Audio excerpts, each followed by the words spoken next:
Salam uşaqlar, hər vaxtınız xeyir. Mən EMAŞEM Tədris Mərkəzinin Azərbaycan dili müəllimi Yaqut Səfxanova. Bugün biz sizlə danışırıq tabeli mürəkkəb cümlələr. Tabels haqqında məlumat verdik, tabels haqqında məlumatımız oldu və tabeli mürəkkəb cümlələr nədir? Onların xüsusiyyətləri hansılardır? O məsələlərə diqqət edək. Birinci, biz bilməliyik ki, tabeli əlaqəsindən danışırıqsa, burada baş və budaq məsələlərini görməliyik. Yəni, əsas və aslı tərəflərin olduğunun şahid olur. Bəs nədir əsas tərəf, bəs nədir aslı tərəf? Nədir budaq cümlə, nədir baş cümlə? Uşaqlar, həmişə bilək ki, budaq cümlələr baş cümlələrdən aslı vəziyyətdədir. Budaq cümlələr baş cümlələrə aid olur, onları müxtəlif cəhətdən izah edirlər. Baş cümlənin işarəsi kvadrat işarəsidir. Deməli, bu olacaqdır bizim baş cümləmiz. Yumru isə olacaq bizim budaq cümləmiz. Yəni, işarəmiz bu şəkildə davam edir. Bir qaydanı yadınızda saxlayın. Həmişə baş-budaq əlaqəsində oxun istiqaməti belə olmalıdır. Yəni, budaqdan başa doğru gəlməlidir. Əksinə də ola bilər, budaq da öndə gələ bilər. Yenə də istiqamətimiz bu şəkildə olmalıdır. Başqa şəkildə istiqamət qəbul edilməzdir. Bu zaman bizim testdə yanlışlığımız ola bilər. Bu ox işarələrinə diqqət etmədiyimiz təqdirdə. Mütləq şəkildə bu şəkil nəzərə alınmalıdır. Bəs budaq cümlə nədir? Budaq cümlənin hansı funksiyaları var, hansı xüsusiyyətləri var? 3 əsas funksiyası var. Uşaqlar, birincisi hansıdır? Birinci deyə bilərik ki, budaq cümlə baş cümlədə buraxılmış üzvün yerində işlənir. Nə deməkdir? Məsələn, nümunə göstərirəm sizə. Deyirəm, bilirəm ki,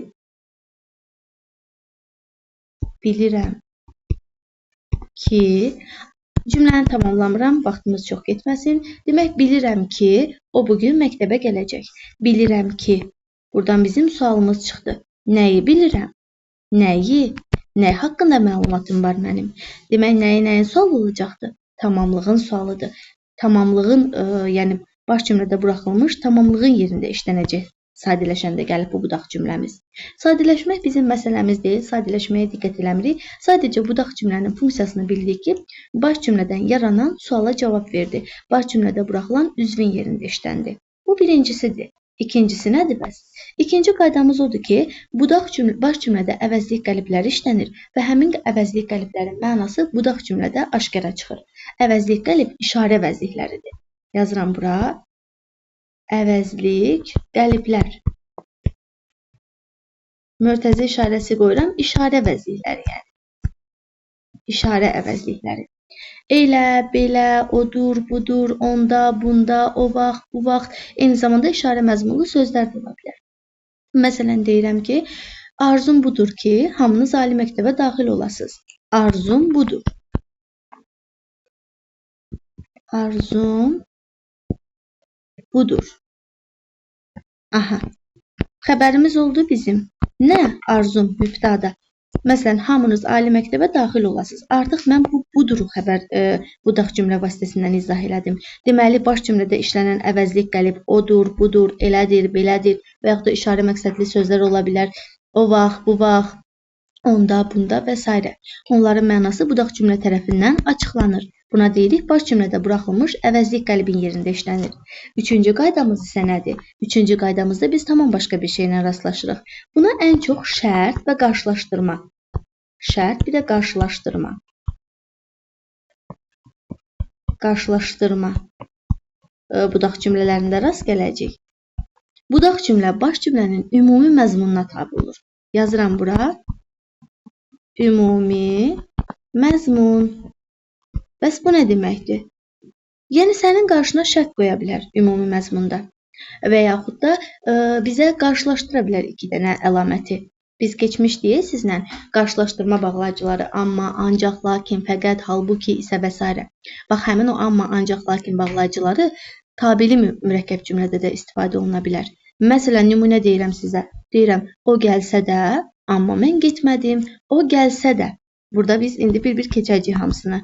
Sa plus da və yaxud da sa plus belə bu strukturları görə bilərik. Burada nə olacaqdır? Qarşılaşdırdım. Deməli, qarşılaşdıranda ümumi məzmuna aid olur. Baş cümlə budaq cümlənin ümumi məzmununla uzlaşır. Uzlaşır deməyək də, daha dəqiq fikrimizi ifadə edək. Ümumi məzmuna aid olacaqdır budaq cümlə. Yəni, burada nümunələr dedim. Birincidə dedim ki, buraxılmış üzvün yerindədir. İkincidə dedim, əvəzlik qəlbin yerindədir. Üçüncüdə isə baş cümlənin ümumi məzmununa aid olacaq budaq cümlə. Deməli, baş cümlənin ümumi məzmununa aid olur. Gəlsə də mən getmədim və yaxud da başqa bir nümunə deyirəm. Tez-tez rastlaşırıq atalar sözlərində deyir ki, dişin ağrıyır, çək qurtar, qonşun pisdir, köç qurtar. İntonasiya ilə bağlanmış şərt budaq cümləsidir. Biz ora sasəni bərpa eləyə bilərik. Məsələn, dişin ağrıyırsa, sasə şəkilçisi yadınıza gəlir. Biz keçmişdik harda sizlə? Bunu keçmişik şərt şəklində. Feilin şərt şəklində. Şərt şəklində keçəndə bir məqam qeyd eləmişdik. Demişdik ki, heç vaxt müstəqil cümlənin xəbəri ola bilməz. İndi burada gördünüz, istifadə elədim. Deyirəm, dişin ağrıyırsa, çək qurtar. Qonşun pisdirsə, köç qurtar. Qarşıma sanki mənim şərt qoydu. Deməli, budaq cümlə baş cümlənin ümumi məzmununa tabe oldu. Şərt məzmunu əmələ gətirdi. Bura qədər yəqin ki, aydındır bizim fikirlərimiz. İndi bağlama vasitələri haqqında danışaq. Bağlama vasitələrdə lap aydın olacaq sizə mən nə demək istədiklərim baş və budaq cümlədə. Uşaqlar, bağlama vasitələri, belə deyim, tabeli mürəkkəb cümlələri görürüksə, biz artıq burada tabeli bağlayıcılarını görürüksə, burada tabeli mürəkkəb cümlədən danışmağımıza əsas var. Başlayaq birinci bağlama vasitələrini qeyd eləməyə. Uşaqlar, birincisi aydınlaşdırma bağlayıcımız, bir də səbəb bağlayıcıları.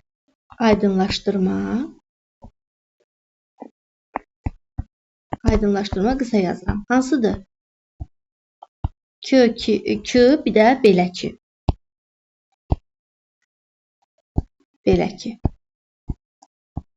Bir də səbəb. Səbəb hansılardır uşaqlar? Çünki,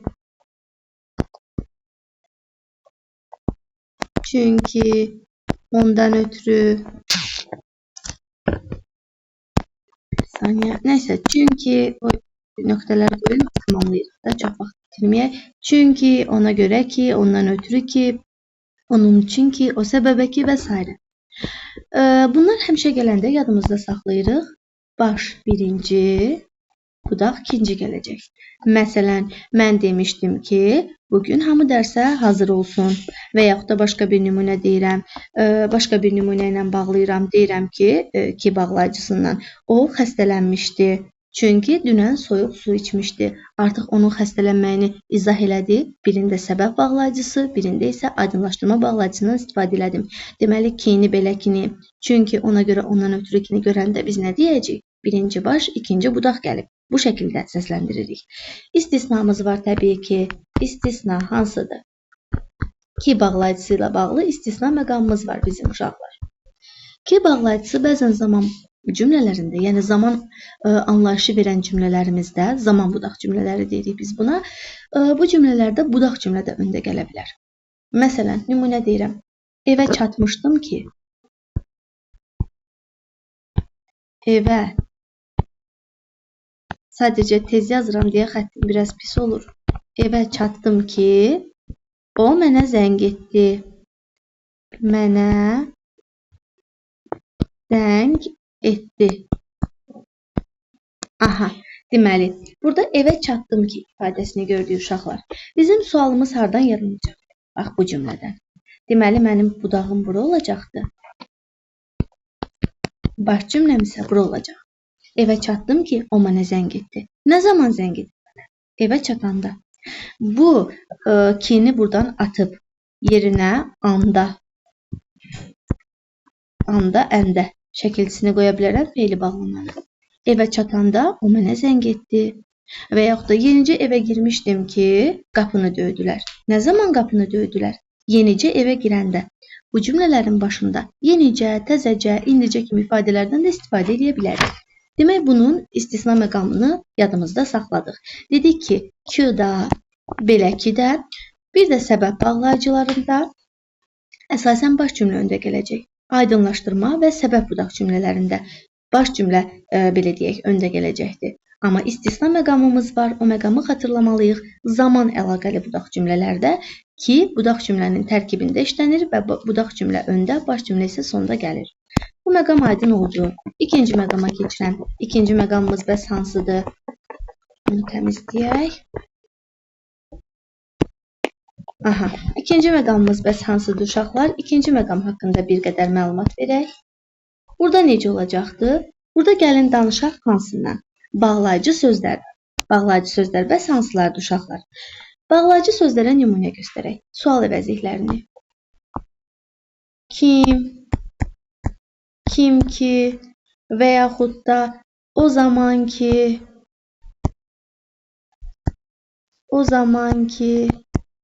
nə, hara və yaxud da başqa bir nümunə də deyə bilərik. Buna tutalım hər kəs ki,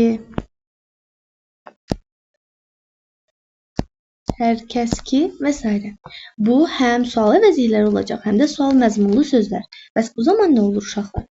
Budaq birinci, baş ikinci gəlir bu strukturumuzda. Məsələn, nümunə olaraq deyək, hansını göstərə bilərik? Deyirəm, kim ki dərslərini yaxşı oxuyur, kim ki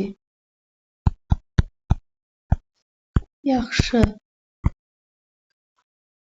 oxuyur, o ali məktəbə qəbul olacaq. Aha, uşaqlar, kim ki dərslərini yaxşı oxuyur, ali məktəbə o qəbul olacaq. Deməli, bizim burada baş hansıdır, budaq hansıdır? Kim ki budaqdır, bağlayıcı sözümüz işlənib, buna bağlayıcı söz deyirik. Baş cümləmiz isə budur. Deməli, strukturum nə şəkildə, sxemim nə şəkildə getdi? Budaqdan başa doğru getdi. Bunu biz adlandırırdıq nə ilə? Bağlayıcı sözlərlə əlaqələnmiş. Yəni ki, bağlayıcı sözlərlə əlaqələnəndə deyəcək ki, artıq birinci budaq cümlə gəlib, ikinci baş cümlə gəlib. Bağlayıcı sözlərimiz sual əvəzliklərlə ifadə olunur. Nə istəyirsən, onu gətirim. Nə deyirsən, onu alım və s. Demək, burada artıq hansılar oldu? Bağlayıcı sözlərlə bağlananlar oldu. Bağlayıcı sözlər budaq cümlənin tərkibində işlənir və budaq cümlə öndə gəlir. Üçüncüyə baxıram uşaqlar. Üçüncü hansıdır? Deməli, üçüncüyə nümunə olaraq biz şərt bağlayıcılarını, güzəşt bağlayıcılarını misal göstərə bilərik. Şərt və güzəşt. Yazaq bura 3.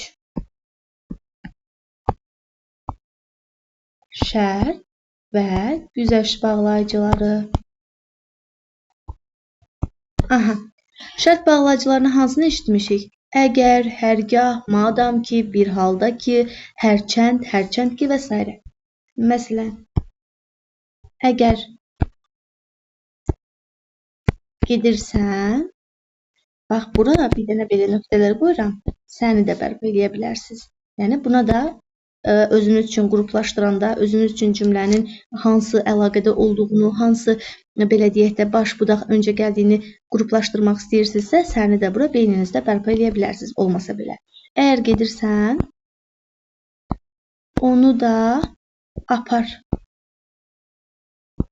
Aha, nə gördük uşaqlar? Əgər gedirsən, əgəri gördüm şərt bağlayıcısı, nə olacaqdı? Budaq öndə gəlir. Budaq cümlə öndə, baş cümləsi ondan sonra gəlir. Və yaxud da hərçənd gecidir, amma mən onları evə dəvət etdim. Və yaxud da bu qaydanı biraz da artıraq, dördüncü qoyaq bura. Modal sözlərimiz var idi bizim. Düzdür, doğrudur, düzü. Düzdür, demək doğrudur, doğrudur, düzü və s. Məsələn, düzdür, hava qaralmışdı, amma uşaqlar hələ də həyətdə oynayırdı. Demək, düzdürü qoydum, nə olacaq yenə? Budağım öndə, başım sonra gələcək, baş cümləmiz sonra gələcək. Bəzən bizə belə bir sxemlər verir uşaqlar. Orada deyir ki, bizə tabesiz mürəkkəb cümlə verir və altda da variantlar verir. Deyir, hansı ifadəni mən cümlənin əvvəlinə qoysam, bu zaman tabesiz cümlə tabeli cümləyə çevirilər.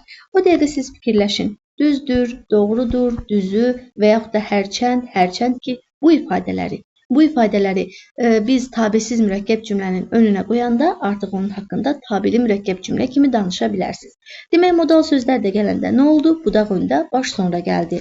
Daha sonra uşaqlar təmizləyək buranı. Digər bir qaydamız var bizim. O qaydamız da şəkilçilərdir. Yəni, şəkilçilərə də nəzər yetirək. Onların da məqamlarını aydınlaşdıraq. Məsələn, onlar haqqında nə deyə bilərik? Bunu təmiz silək. Aha. Onlar haqqında nə deyə bilərik? Uşaqlar, bizdə var, indi 5-ci yazıram bura. Deməli, sasə şəkilçisi, şərt şəkilçisi, sasə üstə gələk, dadə, sasə üstə gələk, belə. Bunlar ədadlardır. Daha sonra mı, mi, mu, mü.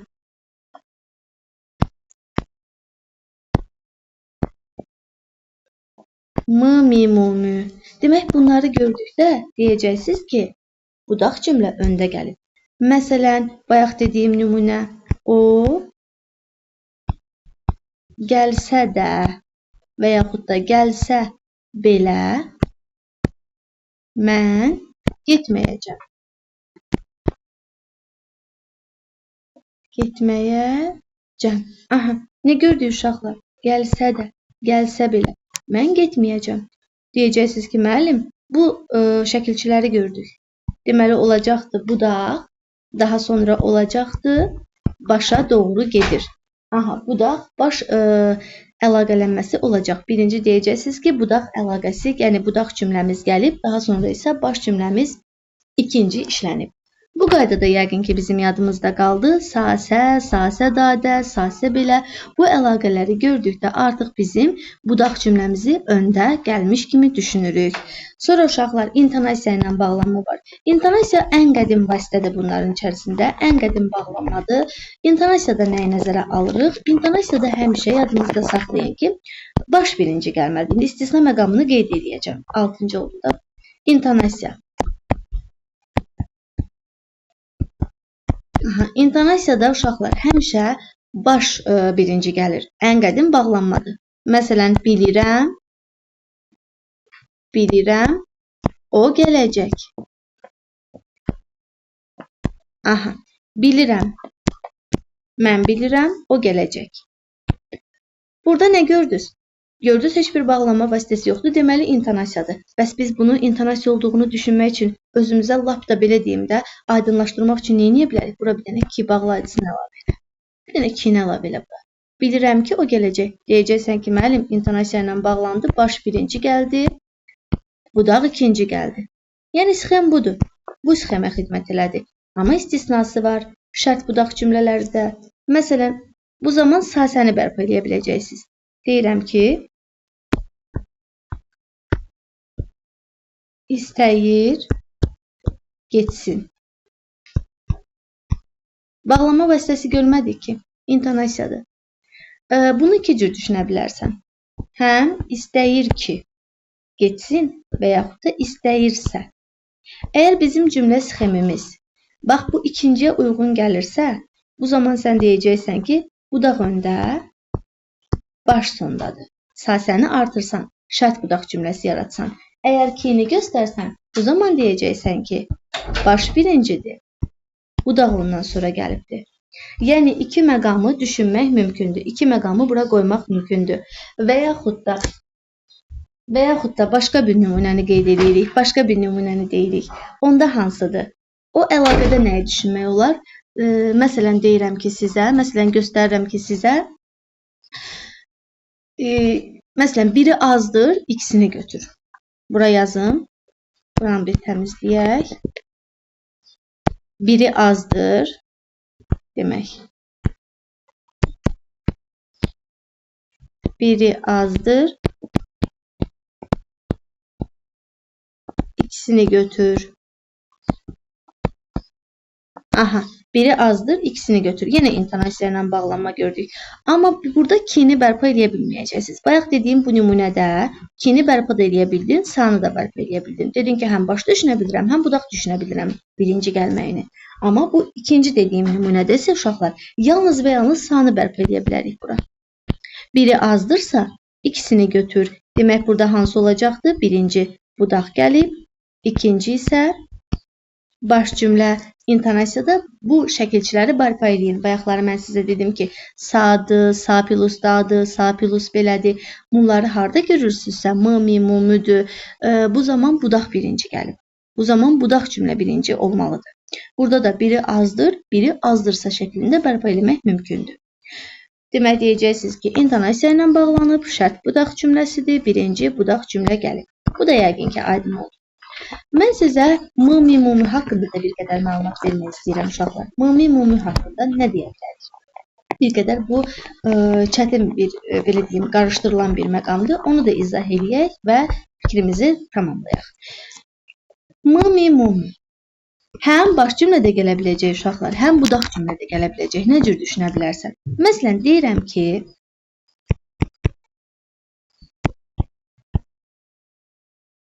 bilirsənmi? O gün gəlir. Bilirsənmi? O bugün gəlir. Bir də deyirəm ki, evə çatdınmı? Mənə zəng et. Aha, 2 dənə nümunəyə baxdım. Bilirsənmi o bugün gəlir? Bir də evə çatdınmı? Mənə zəng et. 2 nümunədir. İkisində də mı işlənib? Amma mı birincidə bağlayıcı vasitə deyil. Nəyə görə uşaqlar? Siz bu halda görəndə sual verin. Bilirsənmi? Bax, bir dənə sənin beynində bu nəyi sualı formalaşır? Nəyi? Biz də demişik ki, sual həmişə baş cümlədən çıxacaqdır. Deməli, sən deyəcəksən ki, müəllim, burada baş birinci gəlib. Budaq ikinci gəlib. Yəni, bu struktura tabidir. Bilirsənmi? Baş cümlədə işlənibdir. Eyni zamanda baş cümlədə işlənibdir və bunu göstərəcəksən ki, mımi mumi bağlayıcı vasitə hesab olunmur. Mımi mumi burada bağlayıcı vasitə deyil. Bağlayıcı vasitə deyil. Aha, bağlayıcı vasitə deyil. İkinci nümunəyə baxıram. Evə çatdınmı? Bu ifadədə də mən gördüm mımi mumini. Mımi mumini işlədəndə artıq nə deyə biləcəksiniz? Siz bu mımi mumi əvəzinə anda qoya bilərsiniz, anda, əndə. Evə çatanda mənə zəng etdi. Dərslərini oxudunmu? Mənə zəng et. Dərslərini oxuyanda mənə zəng et. Bax, bu anda, əndə ilə əvəz edə bilirsənsə, artıq deyəcəksən ki, burada bağlayıcı vasitədir. Burada çünki budaq birinci gəlib, baş ikinci işlənib. Mımi mumi artıq bu ikinci cümlədə bağlayıcı vasitə sayılır. Bağlayıcı vasitə hesab olunur. Burada bağlayıcı vasitə deyil, amma burada bağlayıcı vasitədir. Andanı əvəzinə qoy. Bilirsən, andanı qoya bilmədin ki, deməli deyəcəksən ki, baş cümlədə işlənib bu. Baş cümlədədir. Amma ikinci nümunədə evə çatdınmı? Evə çatanda. Bu zaman isə andanı siz budaq cümlənin tərkibində gördünüz. Yəni, mımi mumini anda ilə əvəz eləyə bilirəmsə, budaq birinci gəlib. Mımi mumini anda ilə əvəz eləyə bilmirəmsə, baş birinci gəlib. Mımi mumi baş cümlədə işlənəndə bağlayıcı vasitə hesab olunmur. Amma ikinci nümunəmizdə budaq cümlənin tərkibində işlənəndə isə bağlayıcı vasitə hesab olunur. Yəqin ki, bu da aydın oldu bizim üçün. Və sonuncu bir məqama da toxunmaq istəyirəm. Əvəzlik qəlib məsələsinə. Əvəzlik qəlib bayaqları dedik ki, baş cümlədə ifadə olunan işarə əvəzlikləridir. Bir də bizim qarşılıq söz anlayışı var. Kitabda oxuyanda görəcəksiniz. O nədir bəs? Uşaqlar, qarşılıq söz deyəndə nəyi nəzərdə tuturuq? Məsələn, nümunə göstərim sizə. Deyirəm ki, kim ki dərslərini oxuyur, yaxud da kim ki bura gəlmək istəyir, kim ki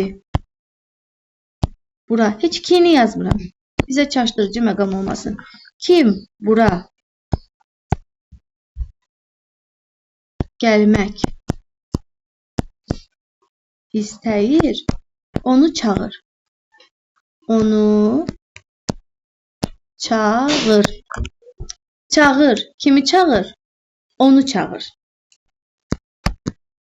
Kimi? Onu. Kim ki bura gəlmək istəyir. Gördünüz uşaqlar, bax burada kim? Bağlayıcı sözümüz işləndi cümlənin önündə. Budaq öndə. Baş sonra gələn bir sxemimiz var və burada deyəcəksiniz ki, kim bağlayıcısını ki görürük biz, kim bağlayıcı sözünü görürük biz və onun qarşısında işlənən, bax bu qarşılıq sözümüz var. Bu sözümüz buna biz qarşılıq söz deyəcəyik artıq. Qarşılıq söz. Yəni buna qarşılıq söz kimi yanaşacaqsınız. Kim bura gəlmək istəyirsə, onu çağır. Buradakı onunu qarşılıq söz kimi nəzərinizə alın. Yəni qarşılıq söz əslində əvəzlik qəlibin özüdür. Sadəcə olaraq bağlayıcı sözlərlə bağlanan budaq cümlələrdə biz artıq ona əvəzlik qəlib demirik. Ona biz qarşılıq söz deyirik. Çünki baş cümlə ikinci qəlib. Baş cümlənin bax bu ikinci gəldiyi sxemində bağlayıcı söz işləndiyi halımızda bu baş cümlədə işlənən əvəzlik qəlbimizə biz artıq əvəzlik qəlib yox, qarşılıq söz kimi yanaşırıq. Amma əslində elə əvəzlik qəlib bərabərdir qarşılıq söz. Eyni anlayışlardır, eyni məsələlərdir. Qarşılıq söz. Eyni məsələlərdir bunlar. Əvəzlik qəlib birinci işlənəndə biz ona əvəzlik qəlib deyəcəyik. Məsələn, sözüm bu idi ki, sözüm budur ki, o dərslərini vaxtı-vaxtında etsin. Sözüm nədir? Onun dərslərini vaxtı-vaxtında etməyi. Birinci cümlədə gördünüz, baş cümlədə gördünüz. Deyəcək sizə əvəzlik qəlibdir. Amma deyirəm ki, kim ki oxumur, o buradan çıxıb getsin. Kim ki oxumursa, deməli kimi gördün, bağlayıcı sözünü gördün. Bağlayıcı sözün varsa əgər sənin burada, budaq cümlənin öndə gəlibsə, baş cümlədə işlənən əvəzlik qəlibə siz artıq qarşılıq söz kimi yanaşacaqsınız. Ümid edirəm ki, bunların hər bir məsələsi aydın oldu. Yerdə qalan məsələləri də suallar şəklində ünvanlaya bilərsiniz.